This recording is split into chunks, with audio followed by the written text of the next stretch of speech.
Bubba, the redneck adventurer, decides to buy a hang glider. Eager to try it out, he takes it to the highest mountain point. After a strenuous climb, he reaches the summit and prepares for his maiden flight. Running toward the edge, he leaps and takes off into the wind. Meanwhile, Ma and Pa are relaxing on the porch swing, reminiscing about the good old days when Ma notices an enormous bird in the sky. It's the biggest bird she's ever seen.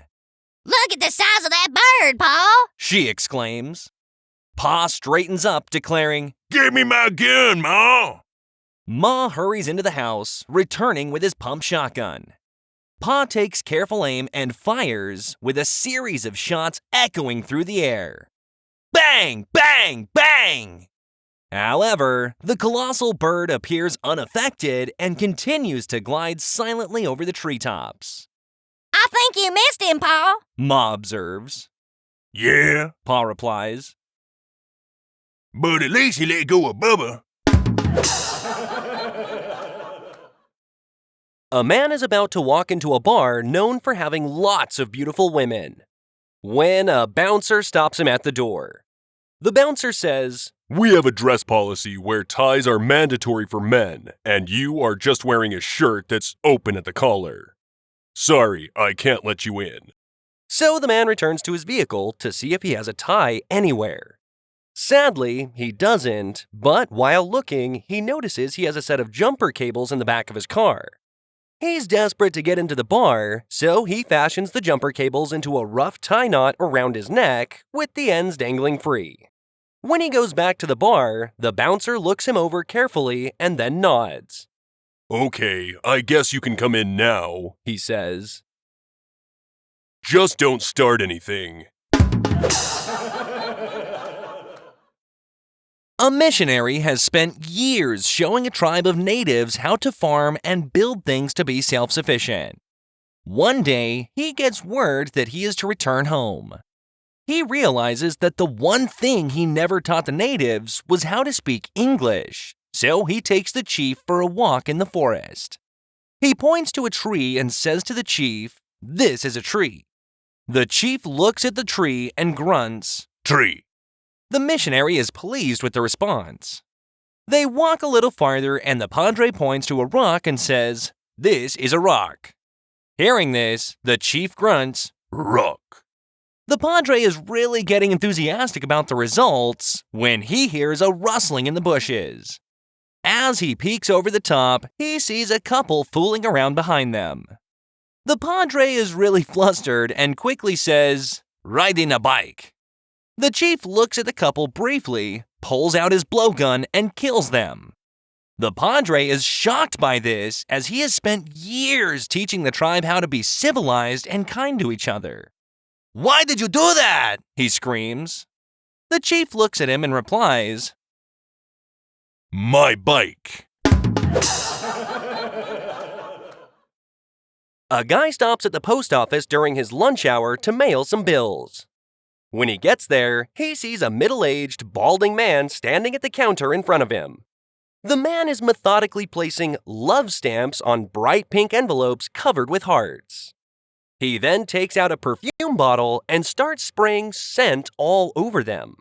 The guy is in a hurry, and the man at the counter has a huge stack of envelopes that he hasn't even gotten to yet. Becoming impatient, as well as curious, he walks up to the balding man and asks him what he's doing. The man replies, "I'm sending out 1,000 Valentine's cards signed Guess Who?" "But why?" asks the man. The man replies, "Well, I'm a divorce lawyer." Once in a small jungle village, a businessman announced to the villagers that he would buy monkeys for $10 each. The villagers, knowing there were many monkeys nearby, went into the jungle and began catching them. The man bought thousands at $10 each. However, as the supply of monkeys started to diminish and they became harder to find, the villagers ceased their efforts. The businessman then announced that he would now pay $20 for each monkey. This renewed the efforts of the villagers, and they started catching monkeys again. Soon Soon, the supply of monkeys diminished even further, and the villagers started going back to their farms. So, the businessman increased his offer to $30 per monkey. Now the supply of monkeys became so little that it was an effort to even see a monkey, let alone catch one. Finally, the businessman announced that he would buy monkeys at $50 each. However, since he needed to go to the city on some business, his assistant would now buy them on his behalf. In the absence of the businessman, the assistant told the villagers, Look at all these monkeys in this big cage that the businessman has collected. I will sell them to you at $35 each, and when he returns from the city, you can sell them to him for $50 each. The villagers gathered up all their savings and excitedly bought all the monkeys. The businessman and his assistant never returned. An old farmer gets pulled over by a state trooper. The officer lectures him on how irresponsible it is to be speeding and does everything he can to get the farmer off balance. While the trooper is filling out a form, he keeps swatting at a swarm of flies around him. The farmer asks, You having trouble with them circle flies, officer? The trooper replies, Yeah, why do you call them circle flies? The farmer says, Well, they're usually seen circling round the back end of horses. Oh, I see. The trooper replies. After a minute, the trooper looks up from his paperwork and says indignantly, Wait a minute. Are you calling me a horse's ass? The farmer says, Oh, no, officer. I've got too much respect for the police to do that. Good. The trooper says. The farmer continued, Hard to fool them circle flies, though. A reporter learns of a woman who receives the highest welfare payments in town, and he is curious as to why. So he goes to the woman's house to interview her. After arriving at her house, he knocks on her door and a beautiful young woman answers. The reporter introduces himself, then asks, How old are you, ma'am? 27. She replies. And how many children do you have? He continues. 10. She replies. Wow, okay, that explains a lot, he says, taken aback. And what are their names? He asks. Well, there's Bob, then there's Bob, Bob, Bob, Bob, Bob, Bob, Bob, Bob, and of course Bob. They're all named Bob? He asks, even more bewildered. What if you want them to come in from playing outside? I just call Bob, and they all come running inside. She explains. And if you want them to come to the table for dinner? He asks. I just say, Bob, come eat your dinner. And they do. She answers. But what if you want just one of them to do something? He asks. Oh, that's easy. She replies. I just use their last name. A priest, a rabbi, and an atheist are fishing on a lake. The priest says, Oh heavens, I forgot my lures back on land. He steps out of the boat and walks across the water back to the land. He then grabs his lures and walks back to the boat. The atheist is astounded, but before he can make sense of the situation, the rabbi says, Oh, Yahweh, help me. I forgot my bait. He also steps out of the boat and walks across the water back to the land. He grabs his bait and walks back to the boat. Again, the atheist is stunned, but he refuses to believe in divinity of any sort or its impact on the world. He stands up in the boat and says, I left my extra line on land. The atheist hops out of the boat and splash! He sinks right to the bottom of the lake. After a moment, the priest looks over at the rabbi and says, Come to think of it, we probably should have told him where the rocks are. Little Johnny catches his teacher sleeping in class. Little Johnny asks, Teacher, are you sleeping in class? No, I'm not sleeping in class, young man. His teacher replies. Then what are you doing? Asks little Johnny. I was talking to God. Replies his teacher. The next day, little Johnny falls asleep in class. The same teacher walks up to him and says, Young man, are you sleeping in my class? Little Johnny says, No, ma'am, I am not sleeping.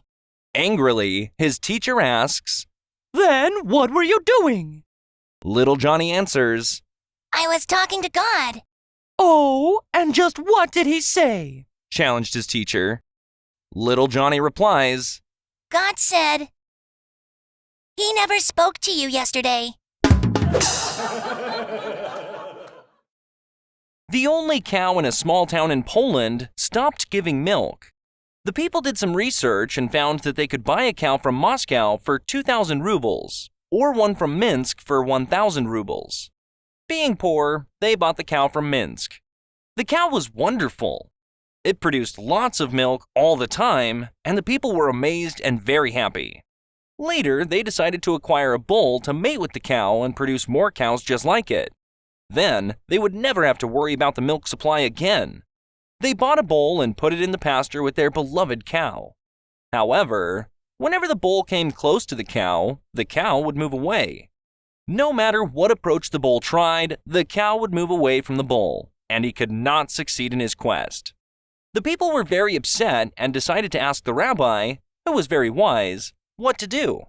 They told the rabbi what was happening. Whenever the bull approaches our cow, she moves away. If he approaches from the back, she moves forward. When he approaches it from the front, she backs off. The rabbi thought about this for a moment, then asked, Did you buy this cow from Minsk? The people were dumbfounded. They had never mentioned where they had gotten the cow. You are truly a wise rabbi. How did you know we got the cow from Minsk? The rabbi answered sadly, My wife is from Minsk. In an old part of town, there's an establishment often visited by a certain kind of people. In addition to numerous items on display, the purpose of which is unusual but well known to those who frequent the place, there are several small booths arranged in pairs, each pair sharing a common wall. There is a hole in this common wall about the size of one's fist.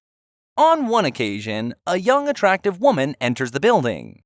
She looks around nervously, hoping that she won't be seen by anyone she knows, and slips into one of the booths.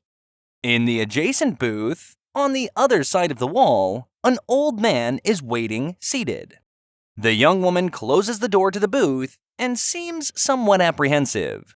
She whispers near the hole in the wall separating the booths, I'm sorry, Daddy. I've been a very naughty girl.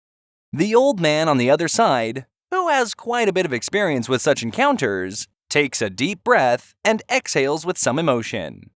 Anticipating a long and interesting encounter, he whispers back, You've definitely got the right idea. But it's forgive me, Father, for I have sinned. The boss of a large company needed to call one of his employees about an urgent problem with one of the main computers. He dialed the employee's home phone number and was greeted with a child's whisper. Hello? Feeling put out at the inconvenience of having to talk to a youngster, the boss asked, Is your daddy home? Yes? whispered the small voice. May I speak with him? The man asked. To his surprise, the small voice whispered.